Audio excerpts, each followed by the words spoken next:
So welcome everybody to this workshop, Communicate to Connect. I appreciate you being here on this sunny, unexpectedly sunny afternoon. I'm Reverend Mary and I use she, her pronouns. So thank you again for coming together to create community in yet a different way. I hope that those of you who stayed after the service had a chance to partake of the wonderful food. Yes, and if you would join me in thanking the Healthy Congregations team and the Pastoral Care team. They made that happen. It takes many hands to feed all of us, so thank you for that. So as we do when we gather, we'll light a chalice. And these chalice lighting words are from Ben Ogilvy. We meet as members of a spiritual community. We covenant to engage with each other with kindness and courage and love. We light this chalice as a symbol of our community, our covenant, and our faith.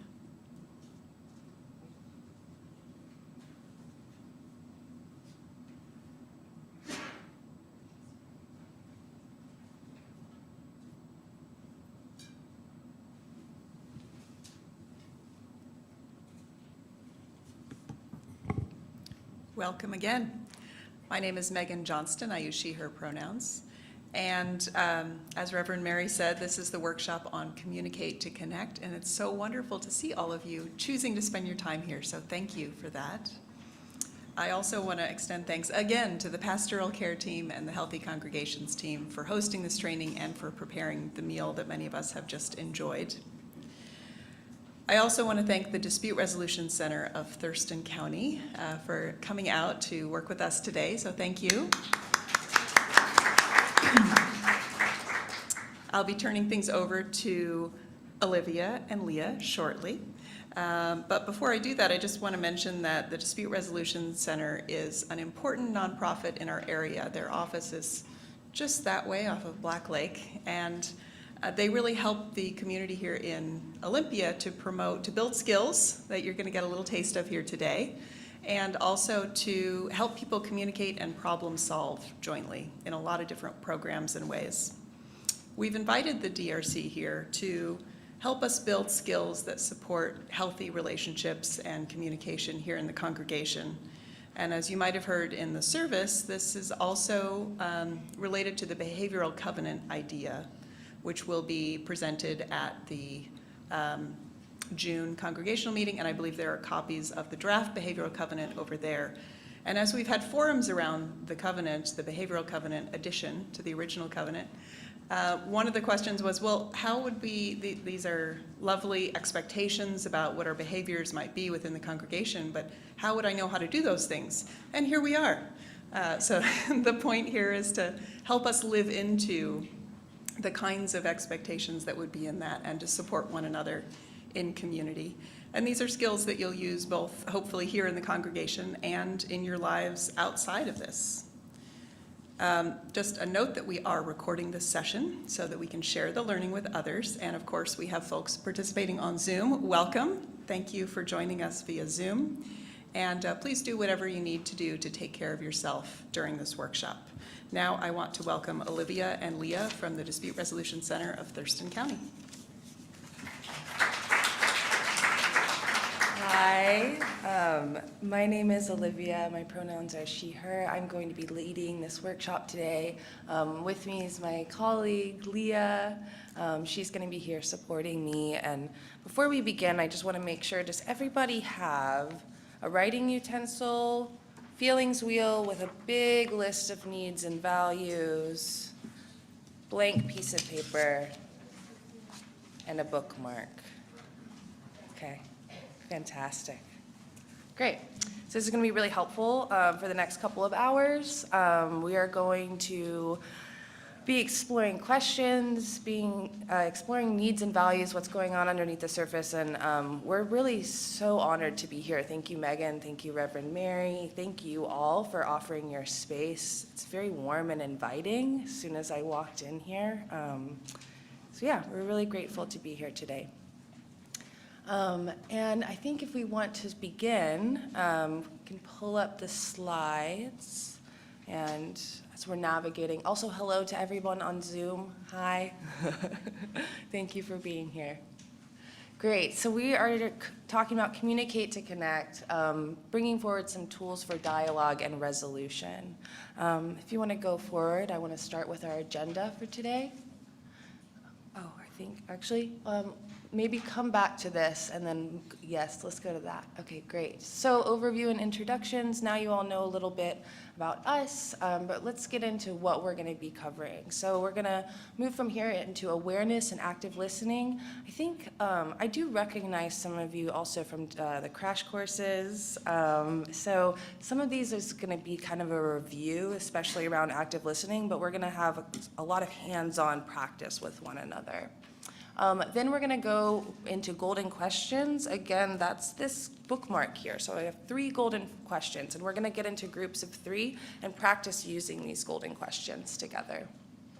After that, I want to bring forward the iceberg. So we have an iceberg model of conflict. It's really illustrating. It's a great illustration to see what might be coming up around conflict when we're experiencing conflict, and how can we use this model to really get under the surface and bring forward needs, values, in order to have healthy dialogue and healthy communication and hopefully connect.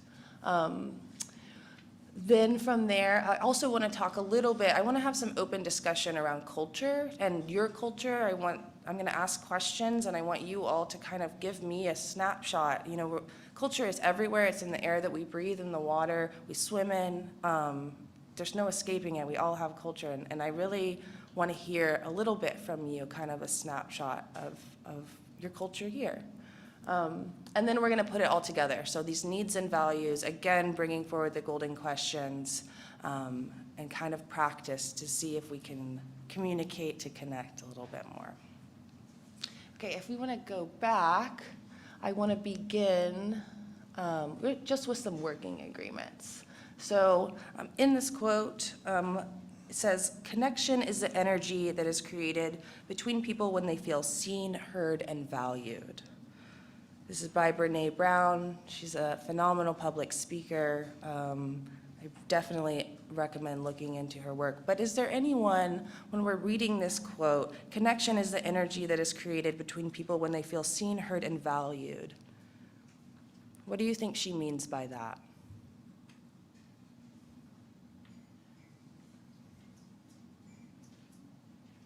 Yeah. Oh, that's nice. Thank you. Sorry. Hold that thought.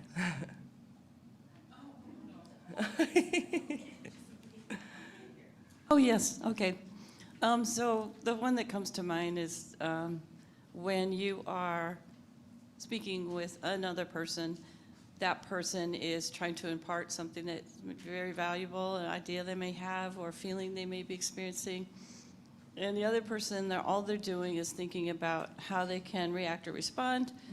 And then that person feels like they weren't heard at all. And then, you know, it's kind of a disgusting feeling when somebody just interrupts or tells you what they're feeling, and they're saying, and it's okay to relate an experience that's similar, but first you have to hear out the thought.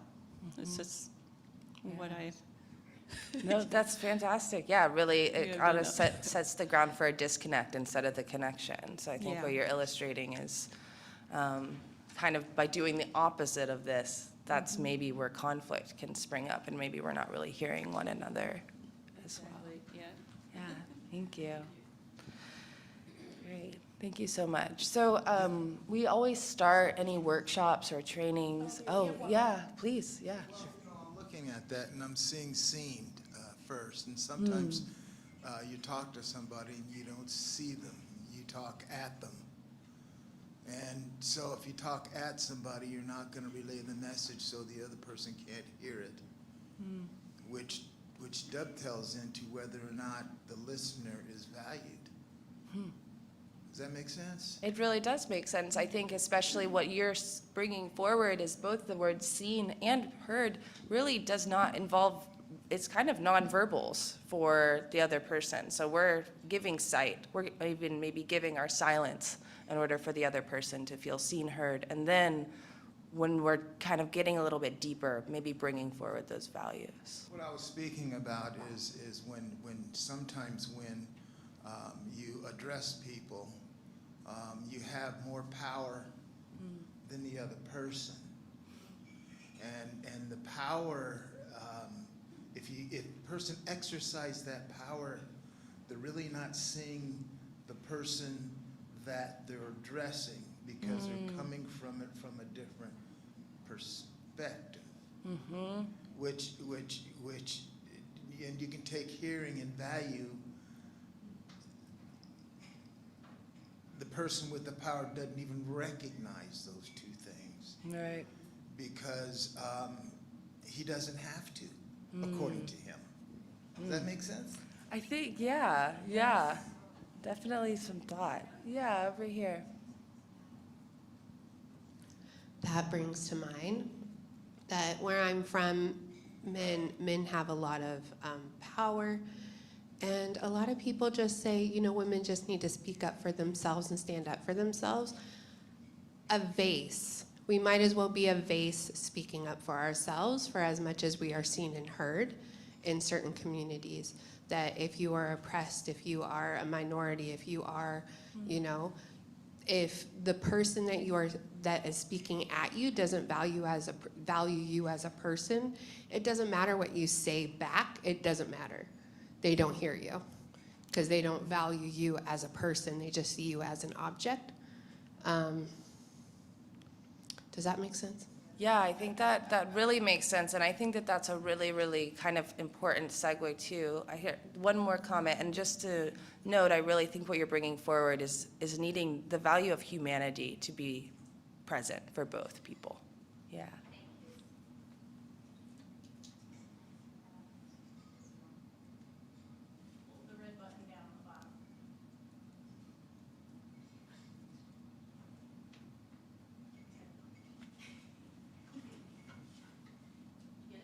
Thank you. Super quick, we're a group that has things to say. Yeah, that's fine. I love listening. I am noticing more than anything what I'm not seeing there, and I just want to share because it is significant personally to me and where I am, and I wonder if it might be for other people too. What I'm not seeing in this quote, although I don't know the context around it, but what I don't see is agreed with. I don't see any sign of needing to be in agreement, to be connected there. So I just want to add that. Great observations. Yeah, thank you all. I want to talk about these 3 agreements. So if you can see, it's behind the screen, but what we have here, it says, take care of yourself, take care of each other, and take care of this space. So when we're talking about taking care of ourselves, what do we need to bring forward today? One thing I will really say is if you need to go take a break or go to the restroom at any point during this training, go grab a snack, that's totally fine. We're gonna be here for 2 hours, and doing what you need in order to take care of yourself is absolutely okay. Is there anything else in addition to that that we should bring forward to take around taking care of ourselves?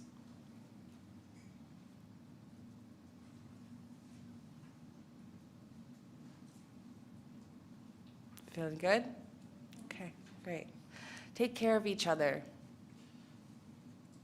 How do we take care of each other for the next couple of hours?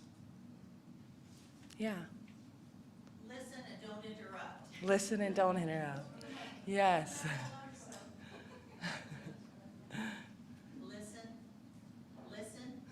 Listen. Check 1, 2. Listen and don't interrupt. Yes. Great, yeah. Megan.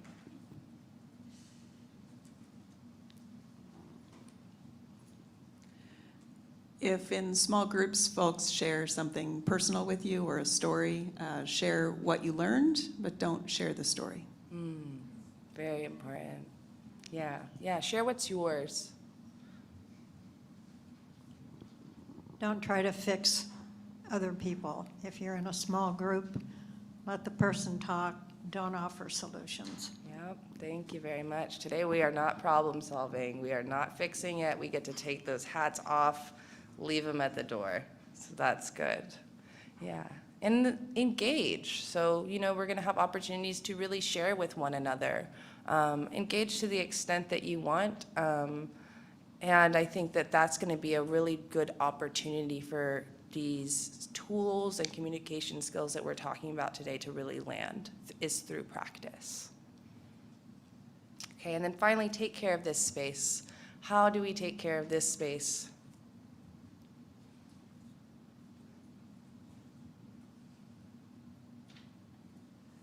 I feel you all know more than I do. I would suggest that we recognize that this is sacred space and this is holy work that we are doing here together. Yeah, okay. I think confidentiality is extremely important.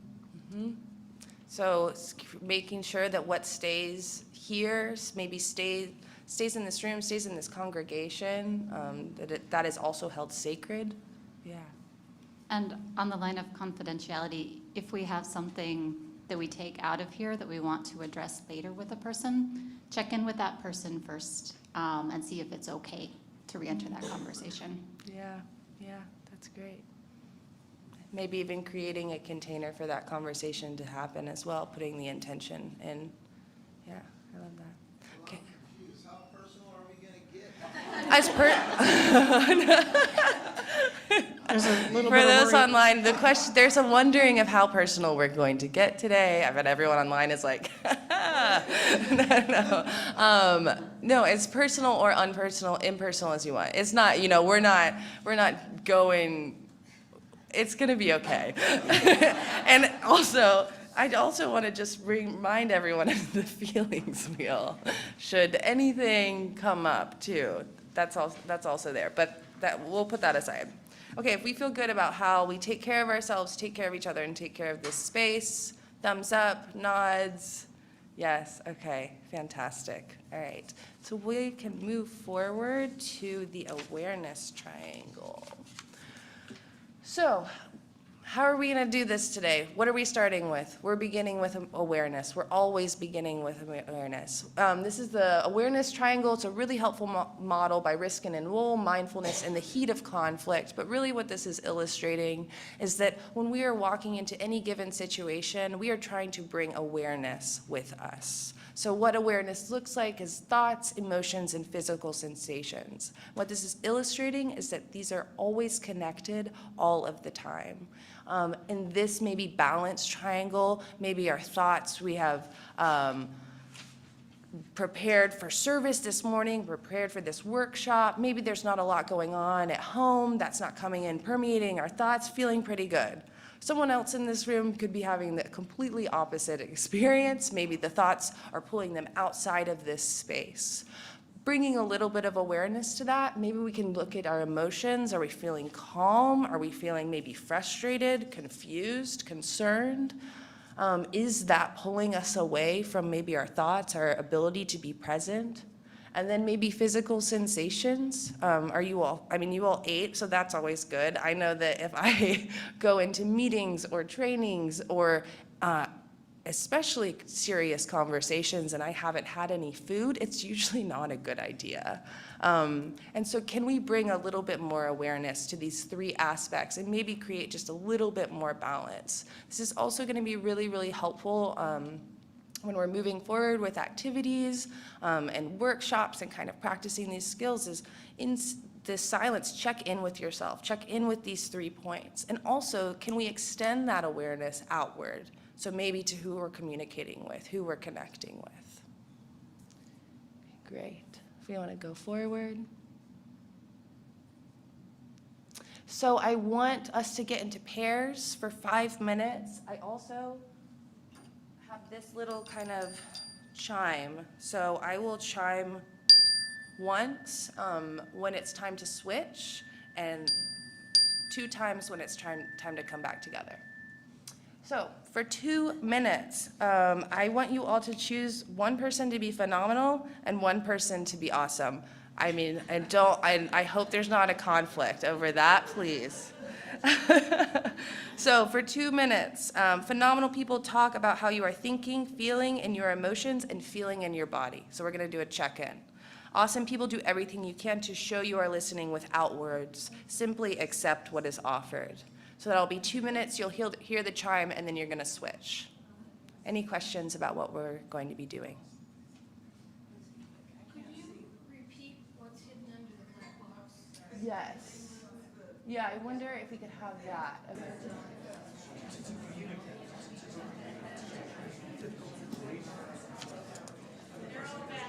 Okay, great. All right. Do this. We all want to come back together. Great. What did you notice?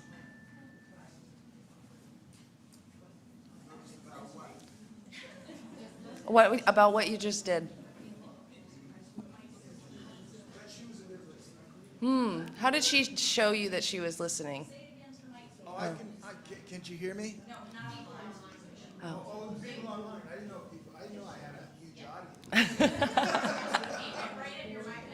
audience. Does this work? This works. Hey, my voice does sound good. Interesting.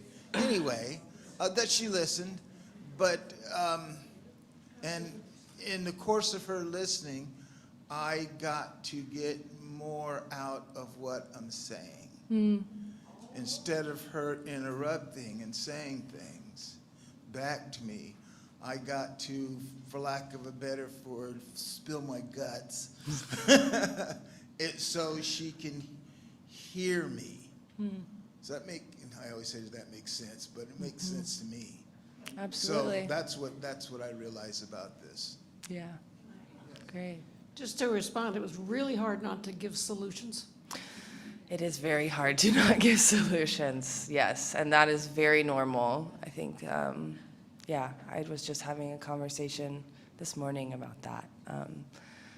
But today we don't have to give solutions, and sometimes just offering our silence can be enough to maybe make someone work through find their own solutions as well. I want to move us forward on the slide, so I want to talk about just a little bit about aspects of communication. So when we're breaking down communication, really communication is produced by verbal, the actual words. So the words that we're saying are really only producing about 7% of that understanding. Vocal qualities, so your voice, maybe that inflection, that's going to be about 38%. And then 55% of how we are communicating, what we are picking up through communication is from body language. So those numbers, sometimes, when you're thinking, oh, well, I already told them what I needed. What are we talking about? And that's why kind of grounding ourselves in silence, being quiet, really visiting this with one another is a really important part in building that energy to connect. I want to move forward, and we want to really look at what active listening, so what you all were doing was active listening. But what active listening is. So active listening, we have skills attending, so giving those nonverbals. Maybe some of you are nodding your heads, raising the eyebrows, all of those nonverbals that tell the other person that they are listening without words.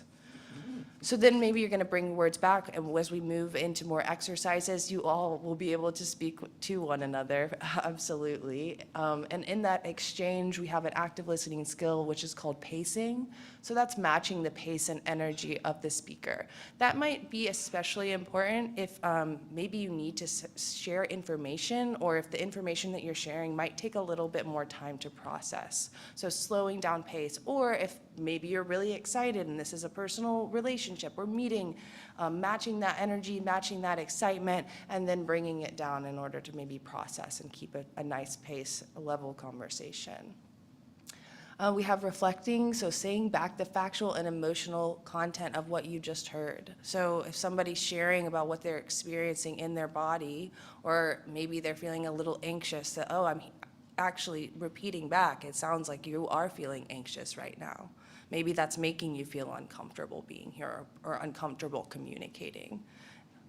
And then we have acknowledging. So this is really, I love acknowledging. A lot of times people, I think, confuse that validating and acknowledging. And what I like to I've been differentiating in my mind is that acknowledgement is a tool showing that you really understand what they are experiencing, using a feeling vocabulary in order for the person to feel validated themselves. So we are acknowledging emotionally what is happening, and then ideally, maybe the person does feel validated. Active listening is not giving advice. Again, that's not what we're doing today. It's not agreeing. It's not fixing the problem. It's not telling your story or preparing your story, and it's not asking why. I think a big underscore for not asking why and what we're going to be doing today around questions is that we can ask why, we can get creative with our whys and use questions in order to open up that why and create connection. So, and we're gonna be talking about open and closed questions. Again, I'm gonna bring forward some golden questions, which you'll find on your bookmarks. But really, what are questions? So open questions, what, how, when. They invite the speaker to share more. They're expansive, they're creative. They really can, especially if maybe there's a lot of issues going on, a lot of different topics that you want to talk about, maybe we need to get more expansive in our solutions, in our communications, and then we can come in with closed-ended questions. So is it, does it? It invites the speaker to say yes, no, in agreement. We're really narrowing the lines of communication. If we want to move forward. Questions invoke curiosity. One of the things that I really hope we can center today is a sense of compassionate curiosity, especially if maybe we're approaching conflict. If we're approaching conflict with a sense of compassionate curiosity, really bringing forward questions, it's going to get us in this higher reasoning. So we do de-escalation trainings, and it's really, really helpful to kind of illustrate what's happening in the brain when maybe you're really upset or agitated. And really what happens is this higher reasoning, so this prefrontal cortex up here, this is our logic, our great thinking brains, hopefully we all have them on in this moment, it just flies up and it shuts off. And we are operating from what is called the reptilian brain, the amygdala, this fight or flight response. So I think that sometimes when we're communicating and it's like, they're not understanding me. I keep repeating me. Remember the words, 7% of the words that we're saying we're actually landing. Why are they not understanding me? I've told them it could be in a state that right now, the higher reasoning, so that curiosity is shut off. It's not working. So when we're talking about creating space, creating sacred space, also when we look at the working agreements that we created together today, where are we having conversations? Where are we having crucial conversations with one another? And is the ground rules even there for questions to invoke this curiosity? So just kind of food for thought. I want us to move forward. I'm going to bring forward some golden questions.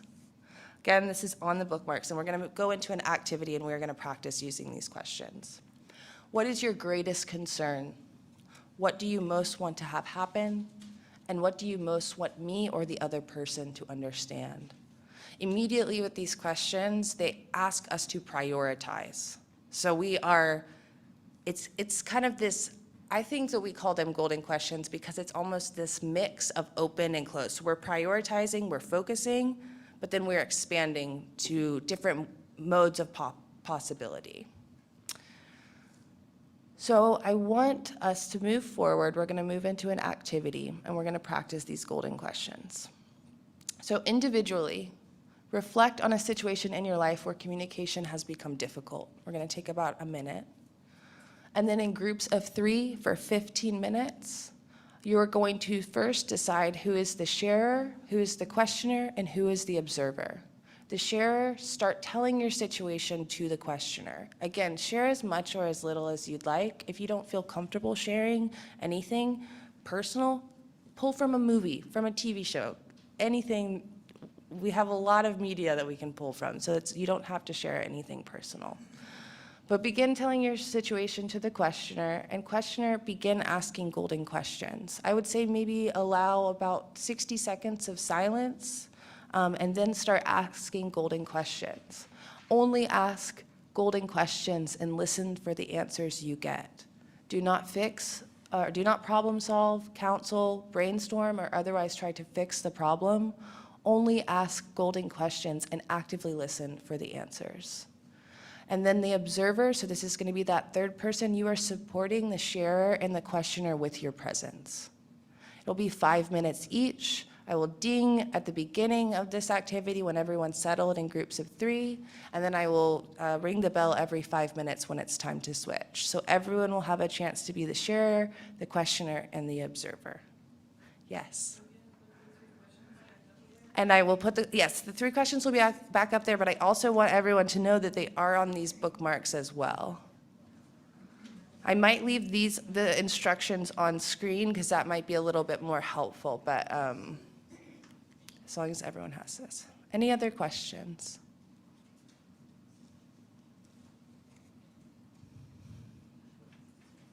Yeah. Yep, each person will be the sharer, the questioner, and the observer. So Gail was wishing for a bookmark, and I'm wondering if there are extra ones at the church. Would those be available for like her to pick up sometime, or? I'll ask if they can leave some. Yeah, sure. That'd be great. And Gail, your other question about having it at Affinity, it seems like you could ask the folks at Affinity to see about doing. I know they do these workshops in various organizations, so. Wow, it's really needed here. Oh boy. All right, I think they're trying to call folks back together now, so I will remute If you you all. want to just take 1 minute to wrap up and come back together, you can stay in your groups, whatever you'd like, but we are going to just wrap up our conversation and come back.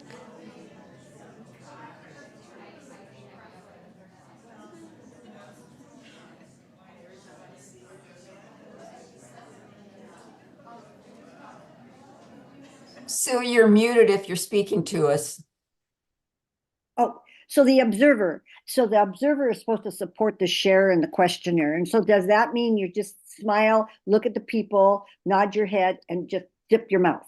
Is that what the observer means? Okay, never mind. That's probably a good question for the organizers. I can raise your hand for you if you'd like to ask it of them when we come back together. Oh, okay. I mean, is that important to anybody? I just thought from now on, I'm going to be the observer because I'm not good at the other one. So maybe I'll just choose to be observer most of the time. Oh, well. Hi, I love that you all are having rich conversations, and I want you all to know that we're going to have an opportunity to do this one more time. But in order to have enough time to do that, I'm going to have to welcome you all back.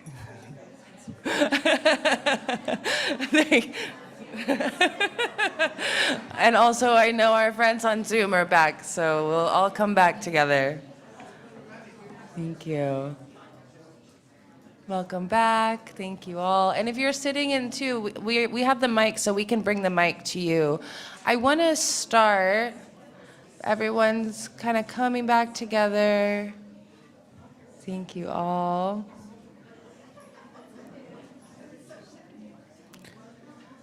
I want to just pose the question, how was that activity for you? What did you notice when you used the golden question, when you observed a golden question being used, when you were asked?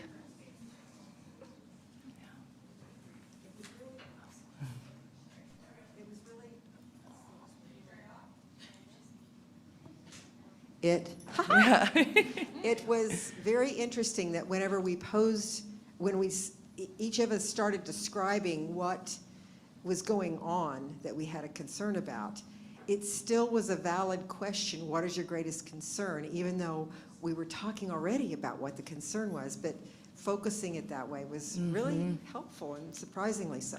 Oh, fantastic. Yeah, narrowing that focus. I saw a hand back here as well. Or yeah. Did you still want I was making notes. Okay, so for myself, a couple of things that came up for me was how used to hierarchical communication that I am.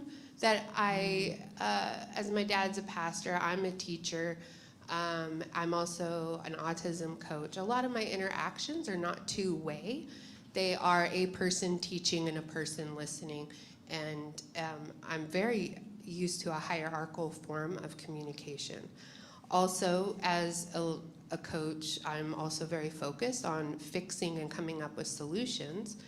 And I'm going to steal these questions because the questions are built for people to find our own answers within themselves and bring those answers out instead of somebody trying to tell them what the answers are to their own thoughts.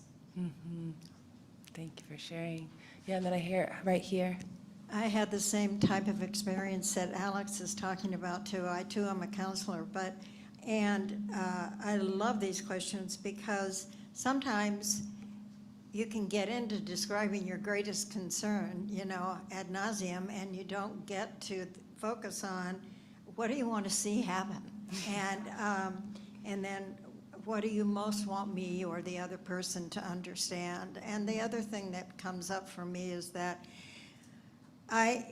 if I am talking to someone who is just diametrically opposed to where I am, I'm thinking that in order to really listen and acknowledge, I have to be willing to give up my reaction to what this person is saying so that I can be open then to actually hearing what this person is saying. I may or may not agree, but that's okay. I'm able to hear it not through my own perception, but what somebody else is telling me.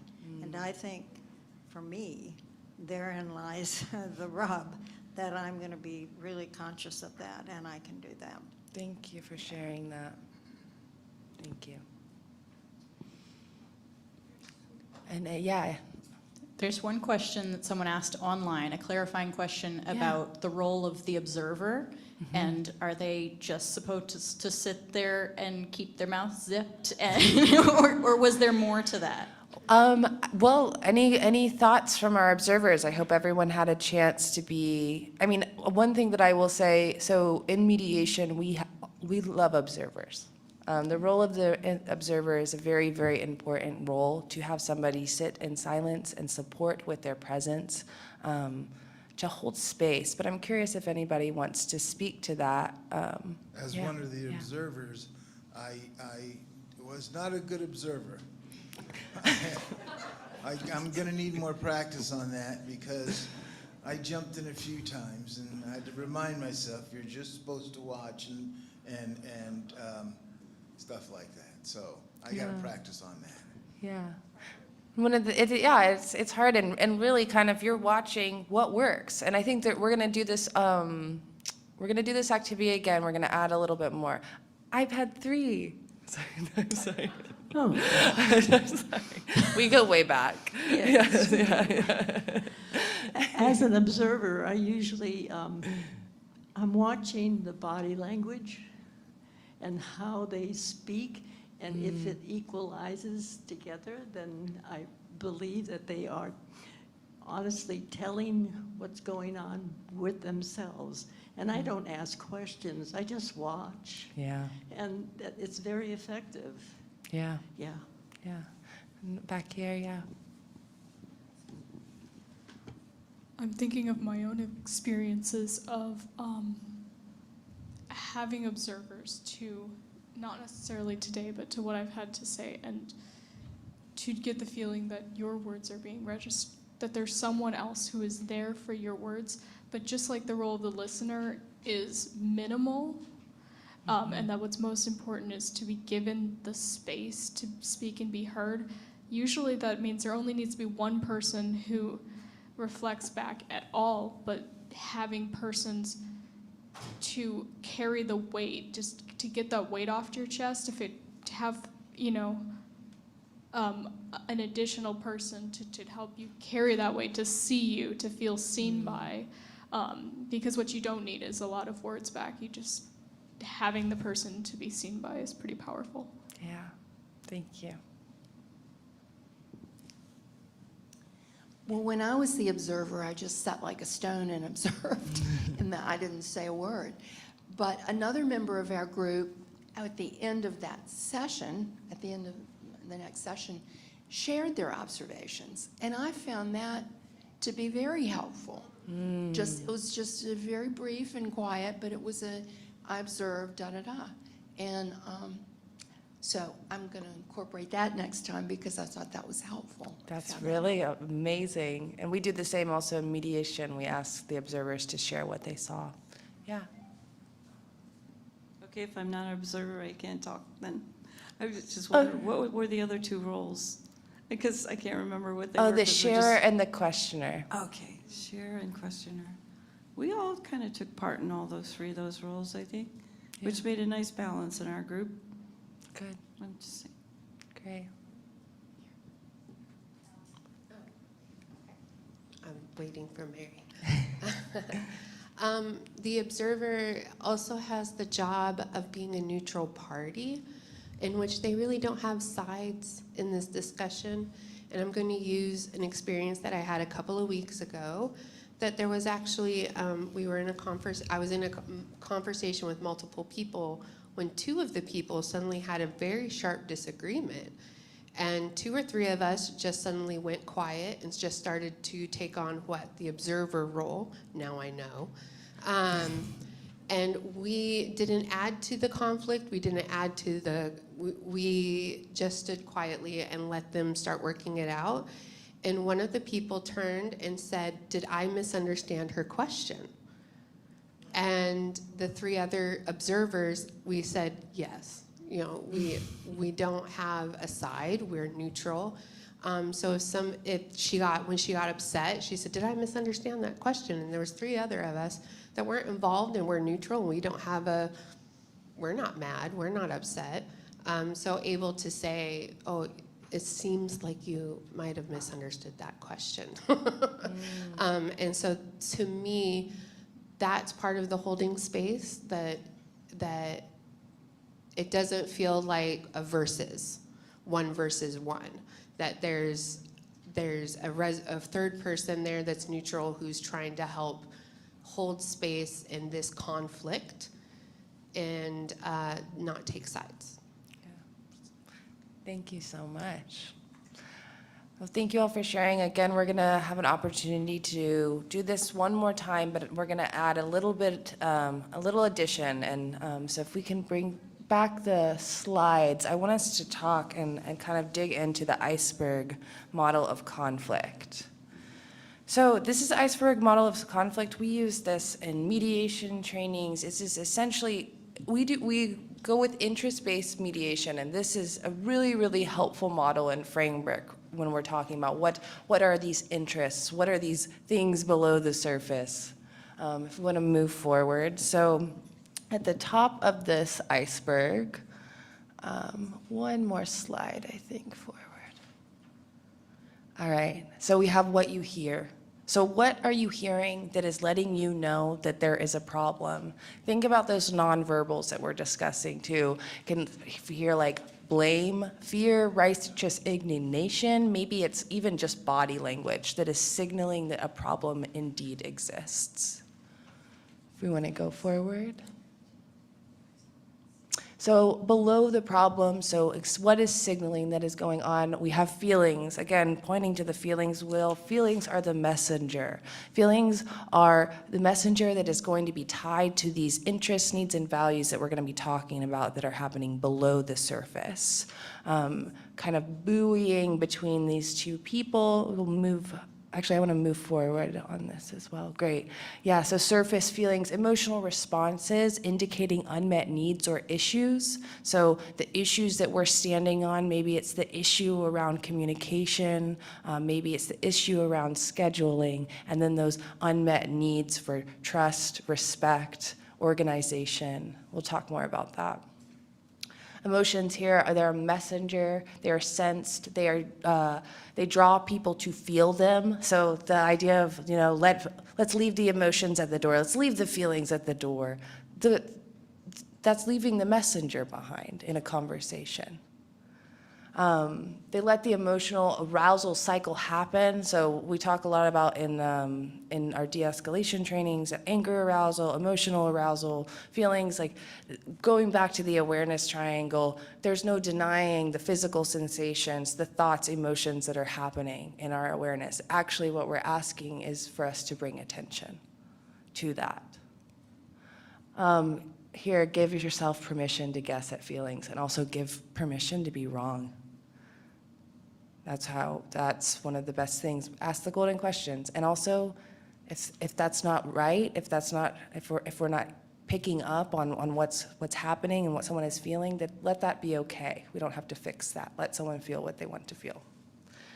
All right, moving forward, we are going to people are emotional about what is important. Thank you. Yes, very key. Hidden below the surface, people are emotional.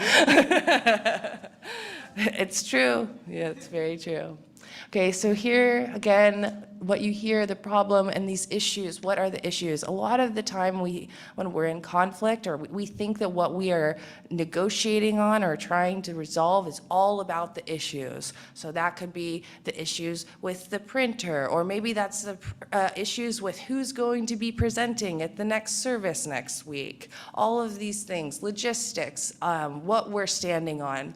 But if you'll notice, that's just the tip of this iceberg.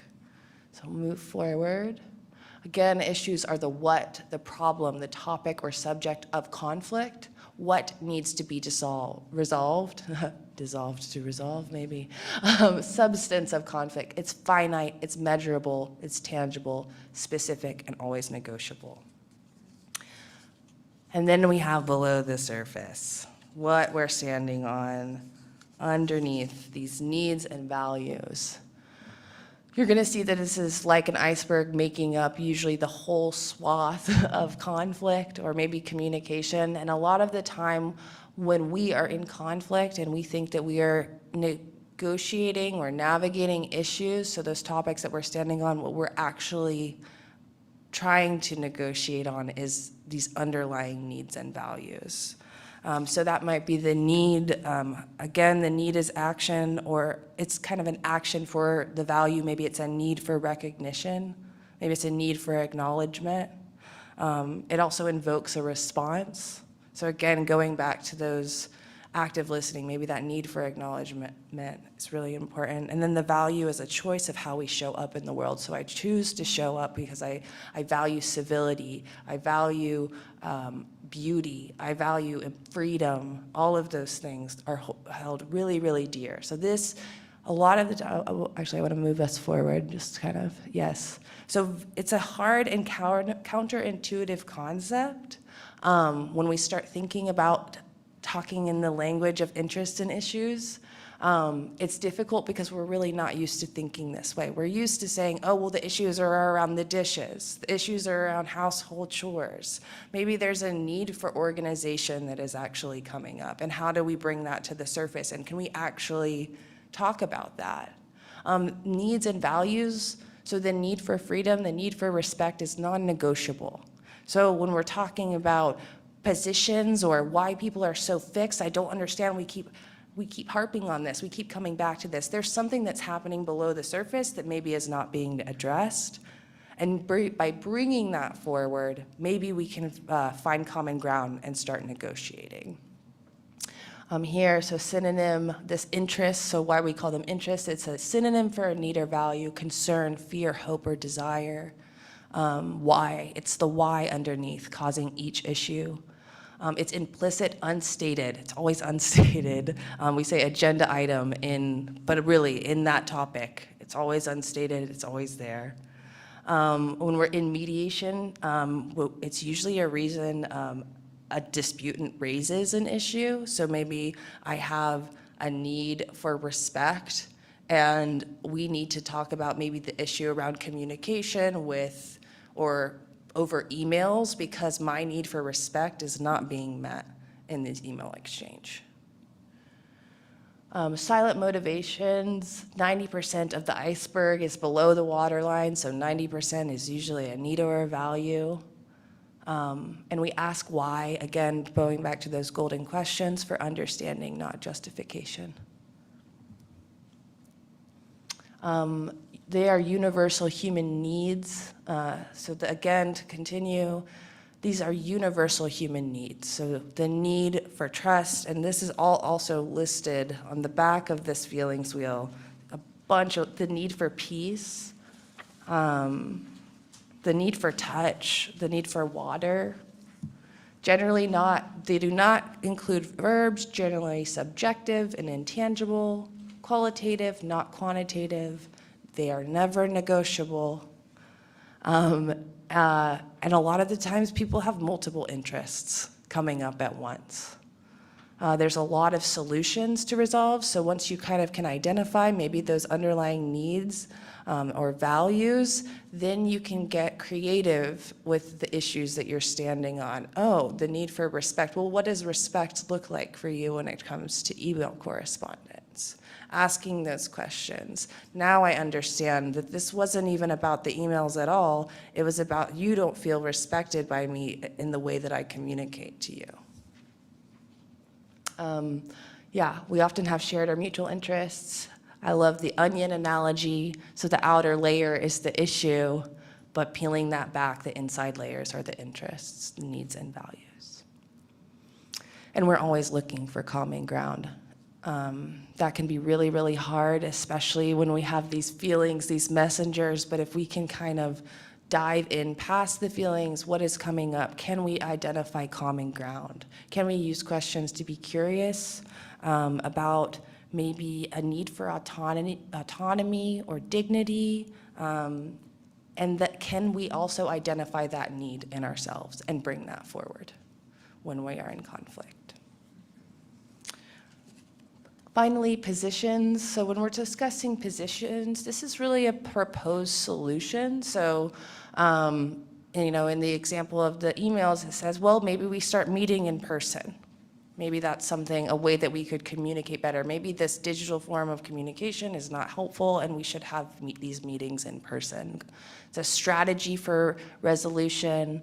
It's someone's answer or solution to a problem. Again, that thing that we're hearing. Still about 10% tip of the iceberg above the waterline, so this position is really not, I don't think, going to become completely realized or actualized if you're not bringing forward those needs and values, if you are feeling unsatisfied in what is going on below the surface. Positions are wants, not interests and needs.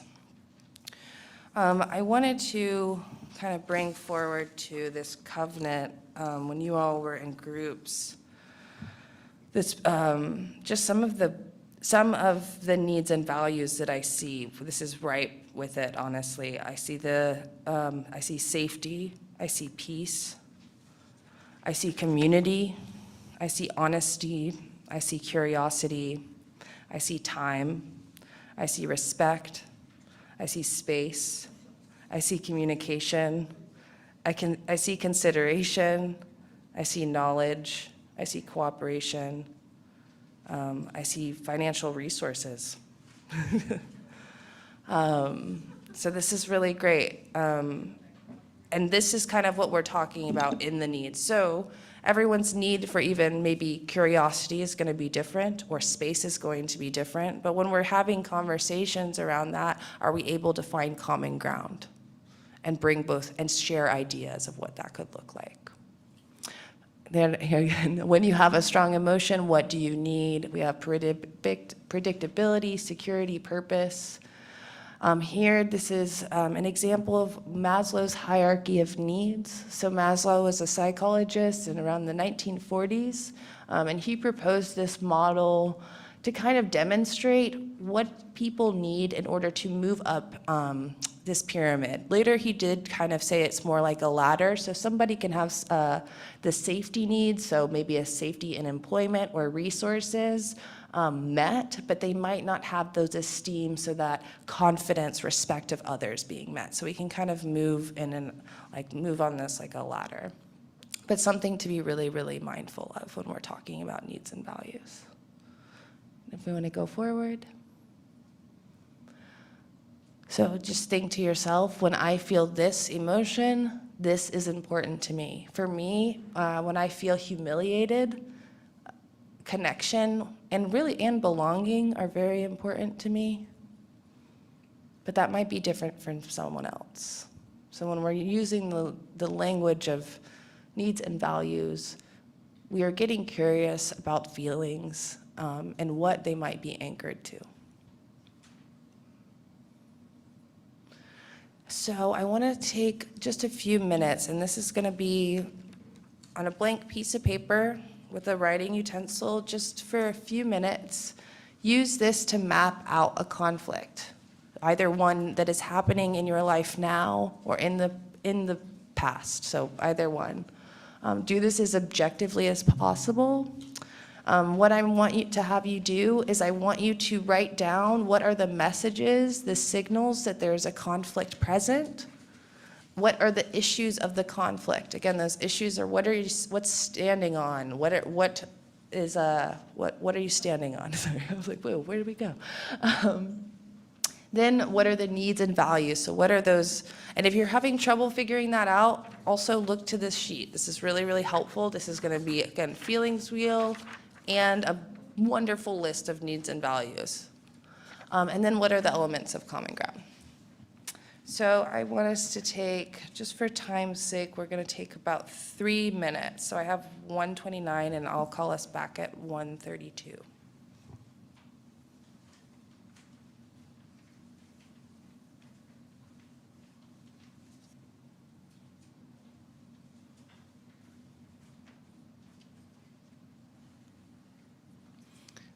And if you want to move us forward in the slide, I want to also bring forward a cultural framework. So when we're talking about these needs and values, issues and interests, we are always reminded of culture. Culture, again, is everywhere, and this is a model it's adapted by Leticia Nieto from Pamela Hayes. It's called the addressing model. So we have age, disability, domestic situation, religious culture, ethnicity, social class, sexual orientation, indigenous background, national origin, and gender. So when we're going to get into the language of needs and values, we are also reminded of this addressing model, because all of these elements are going to be present in conflict as well. And how are we bringing them forward? Again, focusing on that compassionate curiosity. What are we leading with? Do we have space for these elements to be in conversation? Is that okay? Is it safe enough for us to communicate? So I want to move us forward just one more slide. Again, addressing, so all of these elements in the air we breathe and the water we swim in. So when we're talking about needs and values, we are also being courageous enough to bring forward elements of social identity, of culture, because that's going to be really, really helpful in having people feel acknowledged and like they are truly heard.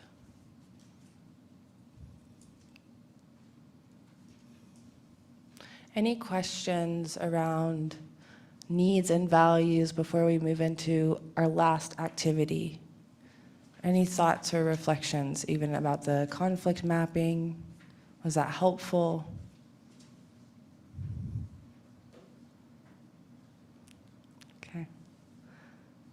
Okay. All right, bringing forward the golden questions again. What is your greatest concern? What do you most want to have happen? And what do you most want me or the other person to understand?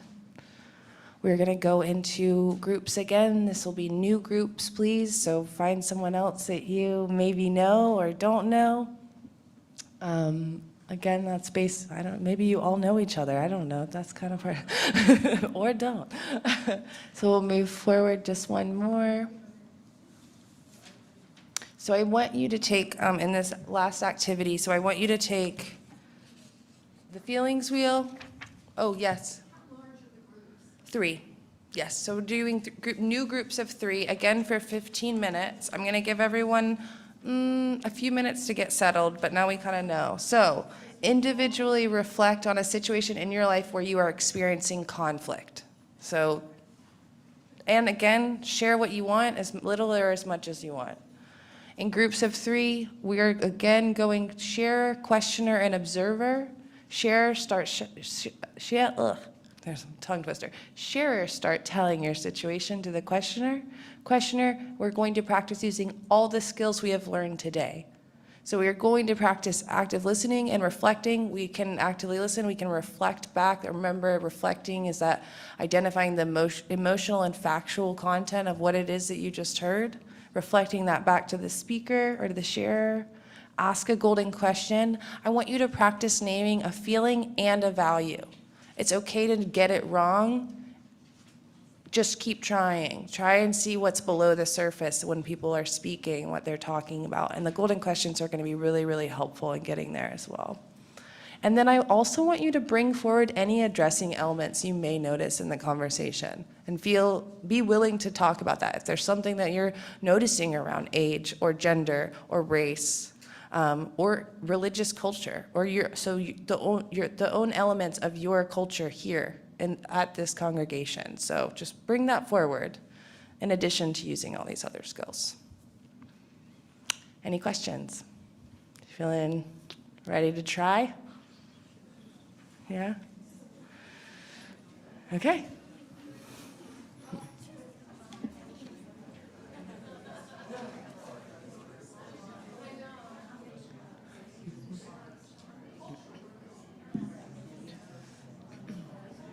All right, we all want to just take a few moments to wrap up our conversations, and we're going to close out this workshop today. That was me. And I want to welcome everyone back. Hi, Zoom. Hello, everyone. Hi. How was that for you? A thumbs up? We enjoyed the exercise? Fantastic. Oh, Gail says, I don't know about that. Well, thank you for trying. Great. All right, if you want to come on back. So I want, if you still have your writing utensil with you, I want you to just take a moment to write on this feelings wheel either side where it says interests, needs, and values, or on the feeling side. I want you to write down one of the things that we discussed and practiced today that you really want to take with you, that you think that actually everybody here should really know and utilize. And I also want you to write down one thing that you're going to leave behind, today. So one thing that we learned today that you really want to take with you, maybe you want to share with someone else in your life or practice outside of this sacred space, and then one thing you want to leave behind.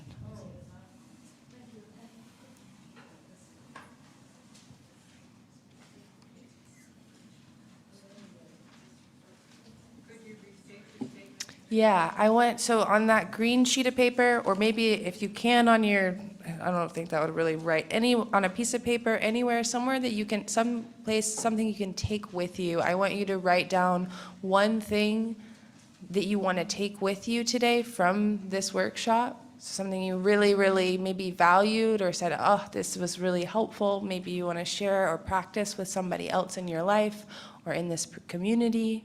And then I want you to write down one thing that you want to leave behind. Can you clarify what you mean by leave behind? So maybe, like for me, I really want to leave behind the need to fix the problem.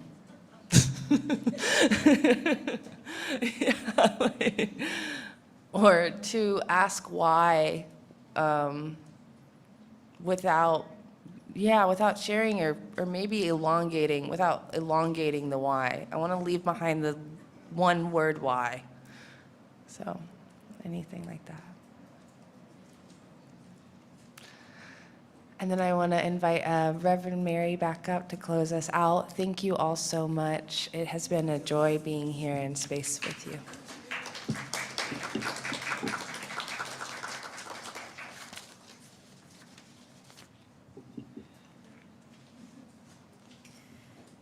Thank you so much, Olivia and Leah, for joining us in our space and bringing your wisdom and experience with us, to share with us. Thank you. And thank you to the many hands that made today happen. It took many hands. There's a bunch of food left, so if you brought food, please take it with you. And if you would like to take some food home, there's plenty to send home with folks. So thank you all for that. So we'll extinguish our chalice with these words from the Reverend Erica Hewitt.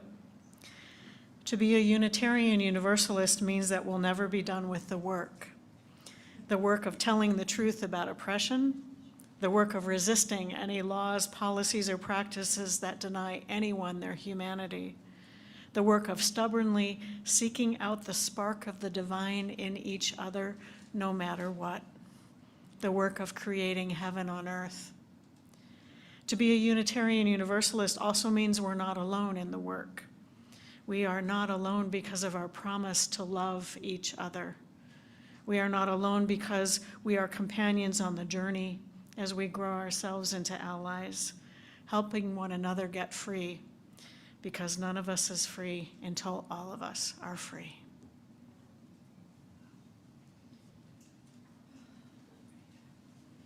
Thank you all. Enjoy your afternoon.